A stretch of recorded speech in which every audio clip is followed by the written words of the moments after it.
Hi అండి. అందరికీ నమస్కారం. Welcome to my channel. ఈ వీడియోలో ఏపీ ప్రభుత్వ పెన్షనర్లకు శుభవార్త అండి. క్యాబినెట్ ఆమోదము. పెన్షనర్లకు లబ్ధి కలుగుతుంది అంటూ అప్డేట్ రావడం జరిగింది. సో, దీనికి సంబంధించిన పూర్తి వివరాలు ఈ వీడియోలో తెలుసుకుందాము.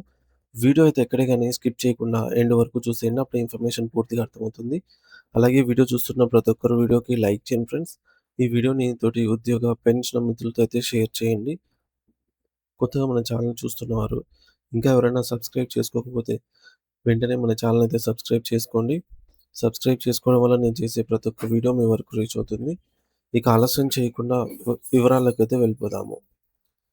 సో ఫ్రెండ్స్, ఇక విషయానికి వచ్చినట్లయితే భారతదేశ భారత కేంద్ర ప్రభుత్వం దేశంలోని వృద్ధుల సంక్షేమం కోసము అత్యంత సాహసోపేతమైన మరియు చారిత్రాత్మకమైనటువంటి నిర్ణయాన్ని అయితే తీసుకుంది.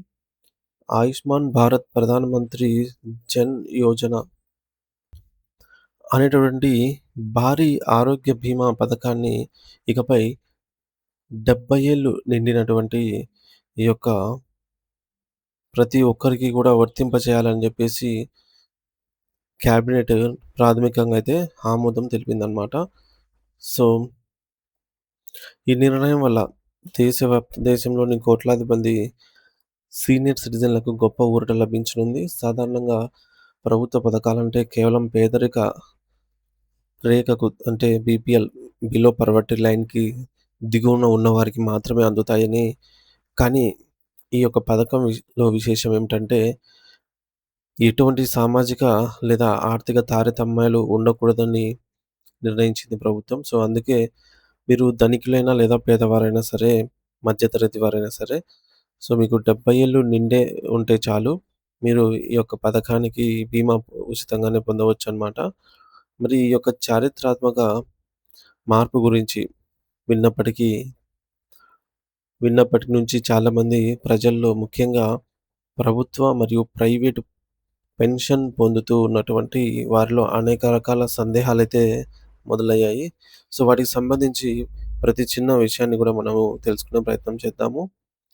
సో, ప్రస్తుతం ఈ యొక్క పథకానికి సంబంధించి క్యాబినెట్ తన నిర్ణయాన్ని ప్రకటించినప్పటికీ ఇది క్షేత్రస్థాయిలో అమల్లోకి రావటానికి మరికొంత సమయం పడుతుంది. సో, ప్రభుత్వం ఒక విధానపరమైన నిర్ణయం తీసుకున్నప్పుడు దానికి సంబంధించినటువంటి అధికారిక మార్గదర్శకాలను విడుదల చేయాల్సి ఉంటుంది. సో, దీన్నే మనము ప్రభుత్వ ఉత్తర్వులు లేదా జీవో అనైతే అంటాము. ప్రస్తుతానికి ఈ యొక్క అధికారిక ఉత్తర్వులు అనేది ఇంకా విడుదల కాలేదు. అవి వెలువడిన వెంటనే ఈ యొక్క పథకానికి ఎలా దరఖాస్తు చేసుకోవాలి, ఏ ఏ పత్రాలు సమర్పించాలి అనేటటువంటి పూర్తి విధి విధానాలపైన మనకొక స్పష్టమైన అవగాహన వస్తుంది.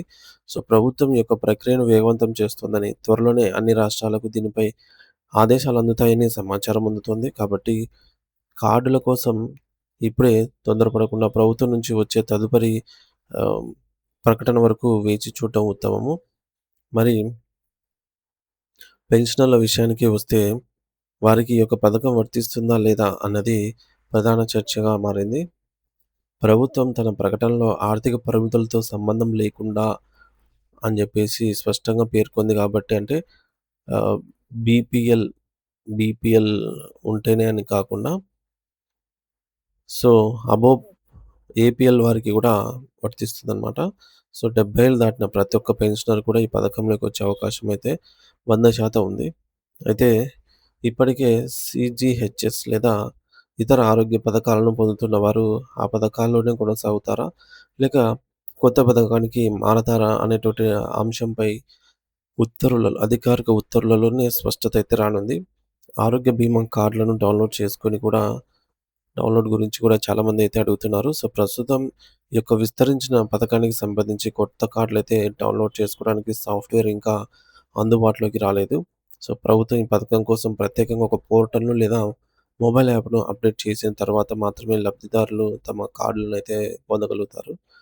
సో, ఇక్కడ మరొక ముఖ్యమైన విషయం ఏమిటంటే, ప్రస్తుతం చాలామంది దగ్గర వచ్చేసి ABHA Ayushman Bharat health account కార్డులు ఉన్నాయి. అయితే ఈ యొక్క ఏబీహెచ్ఏ కార్డ్ అనేది కేవలం మీ యొక్క వైద్య సమాచారాన్ని అంటే మీ మందుల ప్రిస్క్రిప్షన్ మరియు రిపోర్ట్‌లను డిజిటల్ రూపంలో భద్రపరుచుకునే ఒక లాకర్ మాత్రమే. ఇది బీమా కార్డ్ కాదు. సో, 70 ఏళ్ళు పైబడిన వారికి ఇచ్చేటటువంటి కార్డు. ఇది వేరేగా ఉంటుంది. సో, దీనికి ప్రభుత్వం త్వరలోనే డిజైన్ చేసి విడుదల చేస్తుంది. పీఎంజేఏవై సీనియర్ కేర్ లేదా ఏబీ పీఎంజేఏవై 70+ వంటి ప్రత్యేకమైన పేరును పెట్టే ఆలోచనలో ప్రభుత్వం ఉంది. మరి ఈ యొక్క కార్డ్ ద్వారా ఏ ఏ ఆసుపత్రులలో చికిత్స పొందవచ్చు అనేటటువంటి జాబితాను అంటే రెఫరల్ హాస్పిటల్స్ లిస్ట్‌ను కూడా ప్రభుత్వం అధికారికంగా అయితే ప్రకటిస్తుంది. మరి దీనివల్ల అత్యవసర సమయాల్లో ఏ ఆసుపత్రికి వెళ్ళాలి అనే గందరగోళం అయితే వృద్ధులకు ఉండదు. ఆయుష్మాన్ భారత్ పథకం గురించి మనం కొంత లోతుగా తెలుసుకుంటే దీని ప్రాముఖ్యత ఏంటో అర్థమవుతుంది.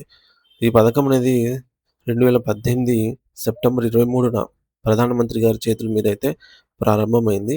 ఇది ప్రపంచంలోనే అతిపెద్ద ప్రభుత్వ నిధులతో నడిచేటటువంటి ఆరోగ్య సంరక్షణ కార్యక్రమము. దేశంలో దాదాపు 12,00,00,000 మంది పేద కుటుంబాలు అంటే సుమారు 50,00,00,000 మంది ప్రజలకు నాణ్యమైన వైద్యం అందించడమే దీని యొక్క లక్ష్యము. మరి ఈ పథకం కింద ప్రతి కుటుంబానికి సంవత్సరానికి 5,00,000 వరకు కూడా ఉచిత వైద్య సదుపాయాన్నయితే కల్పిస్తారు. మరి ఇందులో కేవలం ఆసుపత్రిలో చేరినప్పటి ఖర్చులే కూడా ఖర్చులే కాకుండా చేరడానికి 3 రోజుల ముందు అయ్యేటటువంటి పరీక్షలు మరియు డిశ్చార్జ్ అయిన 15 రోజుల వరకు వాడే మందుల ఖర్చులు అన్నీ కలిసి ఉంటాయన్నమాట. అంటే రోగికి ఒక పైసా కూడా ఖర్చు లేకుండా చికిత్స అనేది అందుతుంది. గతంలో ఈ పథకాన్ని అంగన్వాడీ కార్యకర్తలు మరియు ఆశా వర్కర్‌లకు కూడా విస్తరించి క్షేత్రస్థాయిలో పనిచేసే వారికి అండగా అయితే నిలిచారు. ఇప్పుడు ఈ 70 ఏళ్లు పైబడిన వారికి ఈ యొక్క పథకాన్ని వర్తింపచేయడం వల్ల దేశవ్యాప్తంగా అదనంగా సుమారు 6,00,00,000 మంది వృద్ధులకు ఈ యొక్క ప్రయోజనం కలుగుతుందని అంచనా. వృద్ధాప్యంలో వచ్చే దీర్ఘకాలిక వ్యాధులు, ఆపరేషన్లు మరియు ఇతర ఆరోగ్య సమస్యలకు అయ్యే భారీ ఖర్చుల నుండి ఇది వారికి రక్షణ కల్పిస్తుంది. సో, గణాంకాల ప్రకారంగా చూస్తే ఒక 100 మంది పెన్షనర్లను తీసుకుంటే వారిలో 70 ఏళ్ళు దాటిన వారు సుమారు 35-40 మంది వరకైతే ఉంటారు. అలాగే 80 ఏళ్ళు దాటిన వారు ఒక 15 మంది, 90 ఏళ్ళు పైబడిన వారు ఒక 5 మంది వరకు ఉండవచ్చని అంచనా. సో, వీరందరికీ కూడా ఈ యొక్క బీమా అనేది ఒక గొప్ప వరం లాంటిది. ప్రభుత్వం ఒకవేళ భవిష్యత్తులో ఈ యొక్క వయోపరిమితిని 60 ఏళ్లకు తగ్గిస్తే ఇంకా ఎక్కువ మంది సీనియర్ సిటిజన్‌లకు లబ్ధి చేకూరుతుంది. మరి ఏది ఏమైనప్పటికీ శేష జీవితంలో ఆరోగ్య భద్రత గురించి చింతించకుండా వృద్ధులు ప్రశాంతంగా ఉండటానికి ఈ యొక్క పథకం అనేది ఒక భరోసాగా అయితే నిలుస్తుందని చెప్పడంలో సందేహం లేదు. సో, ప్రభుత్వం త్వరలోనే ఈ యొక్క పథకం అమలుకు సంబంధించి పూర్తి వివరాలను రిజిస్ట్రేషన్ ప్రక్రియనైతే వెల్లడిస్తుంది అనైతే ఆశిద్దాము. సో, చూడండి ఫ్రెండ్స్ ఇదొచ్చేసి చాలామంది దగ్గర 6,00,00,000 మంది వృద్ధులకైతే ప్రయోజనం కలిగేటటువంటి భారీ పథకం అన్నమాట. సో, దేశవ్యాప్తంగా ప్రతి ఒక్కరికి ఇది వర్తిస్తుంది.